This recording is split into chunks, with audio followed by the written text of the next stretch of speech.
네, 말씀 보겠습니다. 에스겔서 6장입니다. 오늘은 에스겔서 6장입니다. 구약성경 1156페이지에 있습니다. 에스겔서 6장 1절부터 마지막 절 14절까지입니다. 네, 제가 봉독해 올리겠습니다. 에스겔서 6장 1절부터 14절까지입니다. 여호와의 말씀이 내게 임하여 이르시되 인자야 너는 이스라엘 산을 향하여 그들에게 예언하여 이르기를 이스라엘 산들아 주 여호와의 말씀을 들으라. 주 여호와께서 산과 언덕과 시내와 골짜기를 향하여 이같이 말씀하시기를 나 곧 내가 칼이 너희에게 임하게 하여 너희 산당을 멸하리니 너희 제단들이 황폐하고 분향 제단들이 깨뜨려질 것이며 너희가 죽임을 당하여 너희 우상 앞에 엎드러지게 할 것이라. 이스라엘 자손의 시체를 그 우상 앞에 두며 너희 해골을 너희 제단 사방에 흩으리라. 내가 너희가 거주하는 모든 성읍이 사막이 되게 하며 산당을 황폐하게 하리니 이는 너희 제단이 깨어지고 황폐하며 너희 우상들이 깨어져 없어지며 너희 분향 제단들이 찍히며 너희가 만든 것이 폐하여지며 또 너희가 죽임을 당하여 엎드러지게 하여 내가 여호와인 줄을 너희가 알게 하려 함이라. 그러나 너희가 여러 나라에 흩어질 때에 내가 너희 중에서 칼을 피하여 이방인들 중에 살아남은 자가 있게 할지라. 너희 중에서 살아남은 자가 사로잡혀 이방인들 중에 있어서 나를 기억하되 그들이 음란한 마음으로 나를 떠나고 음란한 눈으로 우상을 섬겨 나를 근심하게 한 것을 기억하고 스스로 한탄하리니 이는 그 모든 가증한 일로 악을 행하였음이라. 그때야 그들이 나를 여호와인 줄 알리라. 내가 이런 재앙을 그들에게 내리겠다 한 말이 헛되지 아니하리라. 주 여호와께서 이같이 이르시되 너는 손뼉을 치고 발을 구르며 말할지어다. 오호라 이스라엘 족속이 모든 가증한 악을 행함으로 마침내 칼과 기근과 전염병에 망하되 먼데 있는 자는 전염병에 죽고 가까운 데 있는 자는 칼에 엎드러지고 남아있어 애워싸인 자는 기근에 죽으리라. 이같이 내 진노를 그들에게 이룬즉 그 죽임당한 시체들이 그 우상들 사이에 제단 사방에 각 높은 고개 위에 모든 산 꼭대기에 모든 푸른 나무 아래 무성한 상수리 나무 아래 곧 그 우상에 분향하던 곳에 있으리니 내가 여호와인 줄을 너희가 알리라. 내가 내 손을 그들 위에 펴서 그가 사는 온 땅 곧 광야에서부터 디블라까지 황량하고 황폐하게 하리니 내가 여호와인 줄을 그들이 알리라. 아멘. 자, 에스겔서 6번째 시간입니다. 내가 여호와인 줄 알리라 라는 제목으로 오늘 말씀 증거하겠습니다. 자, 그동안 에스겔 선지자는 하나님께서 예루살렘을 심판하실 것이다 라는 메시지를 아주 파격적인 기행, 퍼포먼스로 그거를 표현을 했었습니다.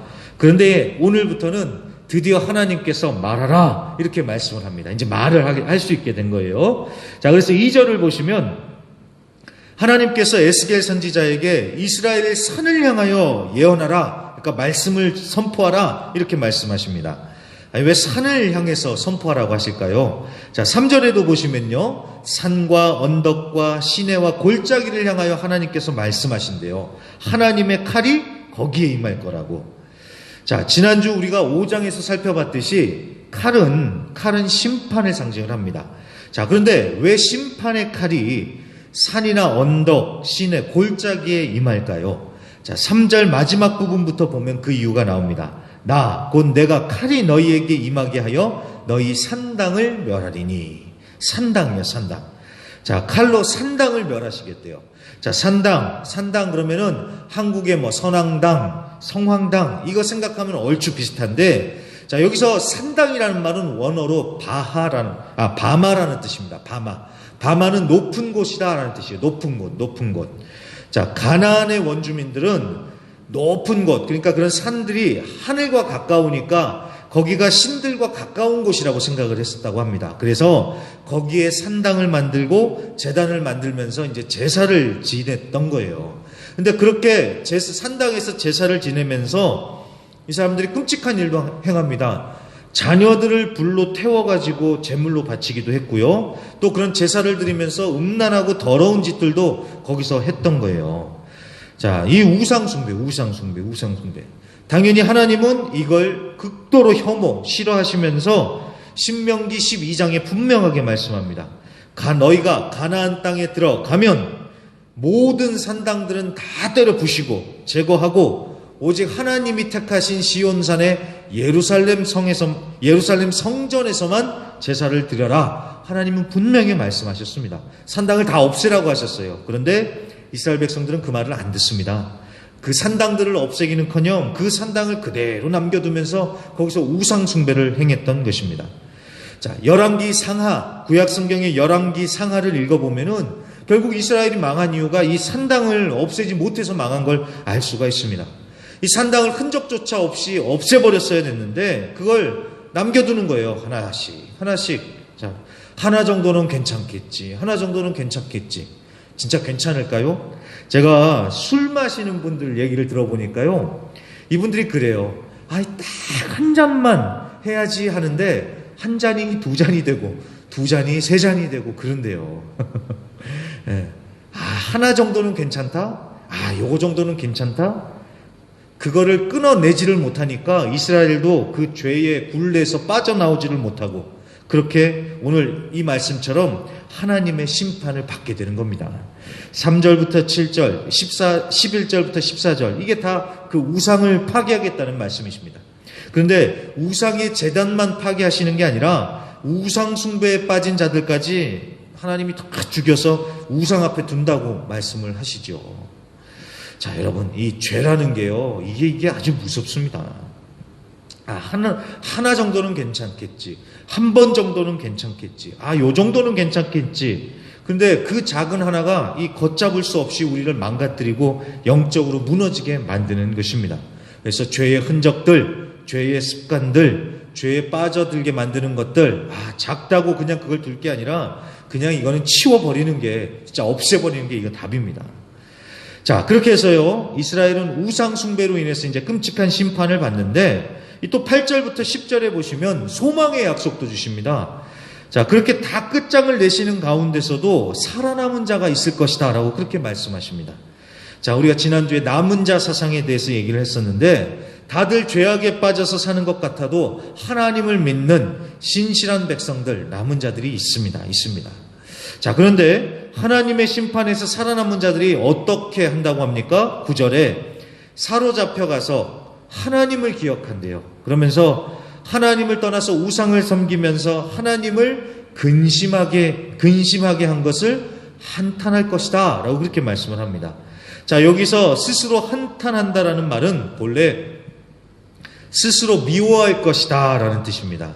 그러니까 자기들이 하나님께 반항하고 하나님을 근심케 하면서 하나님 마음에 상처 주고 그러면서 아무 힘도 없는 엉뚱한 우상에 가서 절한 것, 그거를 막 창피하게 여기고 후회하고 부끄럽게 여기면서 우리가 미쳤지 우리가 왜 그랬냐 하면서 하나님 너무 죄송합니다 이렇게 가슴을 치면서 회개를 한다는 거예요. 자, 그러면서요, 드디어 오늘 설교 제목과 같이 그때야 하나님을 여호와인 줄 알게 될 것이다 라고 이렇게 말씀을 합니다. 자, 오늘 6장에 보시면요, 내가 여호와인 줄 알리라 라는 말씀이 무려 4번이나 나오는 것 아십니까? 7절, 10절, 13절, 14절에 보면은 내가 여호와인 줄 알리라는 말이 계속 반복이 됩니다. 근데 여기 6장만이 아니라 에스겔서 전체에 이 내가 여호와인 줄 알리라는 표현이 무려 60번이나 나온다고 합니다. 60번이요. 자, 그렇게 끔찍한 심판을 받고 드디어 이 사람들이 정신을 차리면서 하나님이 여호와인 줄 알게 된다라는 것입니다. 자, 여러분, 여기서요, 하나님이 여호와인 줄 알게 된다는 말은 이스라엘 백성들이 하나님의 이름이 여호와인 줄 몰랐다 이 얘기가 아닙니다. 드디어 하나님을 하나님으로 제대로 알게 될 것이고 우상 잡신과 비교할 수 없는 살아계신 하나님을 인정하고 모시고 하나님만을 섬기게 될 것이다. 그런 뜻입니다. 그런 뜻이에요. 그러니까 여러분, 결국 이스라엘이 망한 이유가 뭡니까? 하나님을 제대로 알지 못해서 망한 거예요.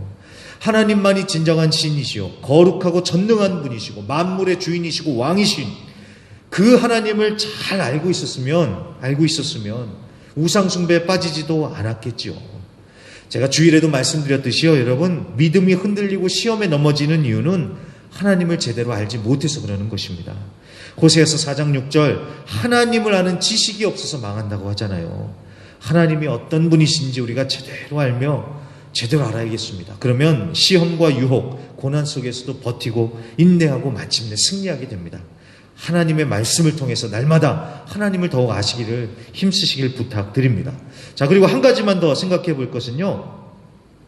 자, 이스라엘 백성들이 다 망하고 난 후에야 그제서야 하나님을 알게 된다고 합니다. 여러분, 이게 얼마나 바보 같습니까? 너무나 어리석지요. 진작에 알면 얼마나 좋겠어요. 그런데 고생이란 고생은 다 하고 만신창이가 돼서야 그제서야 후회하면서 하나님을 믿으니 이게 얼마나 안타깝고 미련합니까? 자, 물론 그렇게 해서라도 회개하고 하나님께로 돌아오면 됩니다. 그렇게 해서라도 돌아오면 돼요. 하지만 너무 안타깝잖아요. 하나님이 말씀하실 때, 처음에 말씀하실 때 아멘 하고 순종하면 쉽게 빠르고 갈 텐데, 끝까지 반항하면서 고집부리다가 맞고 얻어 터지고 내치고 돌려치고 만신창이가 돼서야 겨우 항복하면서 하나님을 이제 알게 되니 이게 얼마나 안타깝습니까? 여러분, 하나님이 좋은 말로 하실 때 믿고 순종하시는 우리 모든 성도님들이 되시길 바랍니다. 꼭 이렇게까지 하셔야지 믿는 게 아니라 진짜 한 번 말씀하실 때 믿는 자가 진짜 복된 자입니다. 제가 오늘 재밌는 얘기를 들었습니다. 한국의 어느 목사님의 신학생 시절 얘기인데요. 이분이 좀 늦은 나이에 신학교를 가시게 됐대요. 그러다 보니까 신학교 동기들이 다들 젊다 못해서 어리더래요. 대부분 한 20살 정도 차이가 나더랍니다. 근데 그 중에 한 당돌한 학생이 그분께 물어보더래요. 전도사님, 어떻게 이렇게 말짱하게 신학교에 들어오셨어요? 이렇게 물어보더래요. 어떻게 이렇게 말짱하게 신학교에 들어오셨냐고. 이게 무슨 뜻인지 몰라가지고 어리둥절하고 있는데 그 학생이 그러더래요. 전도사님, 그 나이에 신학교에 들어오시는 분들은 대체로 하나가 빠개지든지 부서지든지 아니면 집안이 박살나든지 그래서 오던데 전도사님은 아무리 봐도 그런 것 같지 않아서 물어보는 거예요. 그러더라는 거예요. 자, 무슨 얘기인지 아시죠? 자, 우리도 그런 간증 많이 들어봤잖아요. 뭐 부흥회 때나 그런 목사님들 중에서 그런 스토리 얘기하시는 분들 많으세요. 사명자로 딱 부름을 받았는데도 반항하면서 도망가다가 망하고 또 망하고 쫄딱 망해가지고 그래가지고 걸레짝이 돼가지고 끌려가는 그랬다는 스토리 여러분 많이 들어보셨을 겁니다. 지금 그 얘기하는 겁니다. 그 얘기요. 자, 그런 얘기를 들어보면은요, 참 감동적이기는 한데, 근데 그런 생각이 들어요. 꼭 그렇게 도망 다니다가, 그렇게 걸레짝이 돼서 끌려가야 될까? 한번 하나님이 말씀하실 때 진작에 순종했으면 어떨까? 그런 생각이 듭니다. 자, 여러분, 순종하면 쉽게 시온의 대로가 열릴 텐데, 굳이 어렵게 광야의 길을 갈 필요가 없겠지요. 주님 말씀하시면요, 즉각 순종하는 우리 모두가 되어야겠습니다. 다 저희 고생한 후에 나중에 돼서야 하나님이십니다 하면서 순종할 게 아니라 그냥 처음부터 순종하시면서 진짜 복된 인생이 되시길 바랍니다. 자, 그래서 말씀을 마무리합니다. 오늘도 무시무시한 심판의 말씀을 하나님이 주십니다. 자, 우리가 좋으신 하나님 찬양하지만 하나님이 죄에 대해서 얼마나 철저하신지 우리가 이 말씀을 통해서 잘 알아야 됩니다. 자, 그런 면에서 우리가 정신을 바짝 차려야겠고요. 그리고 오늘 말씀을 통해서 우리는 하나님의 마음을 알 수가 있습니다. 하나님이 정말 원하시는 게 무엇입니까? 나를 제대로 알아라. 하나님을 제대로 알아라. 하나님은 우리가 하나님을 더 알기를 원하십니다. 그러니까 여러분, 그냥 열심히 믿는 게 아니라 하나님을 제대로 알고 믿어야 한다는 것입니다. 여기서 알라는 것은 성경 퀴즈 대회에 나가서 1등 하라는 게 아니지요. 하나님과 깊은 관계가 되라는 것입니다.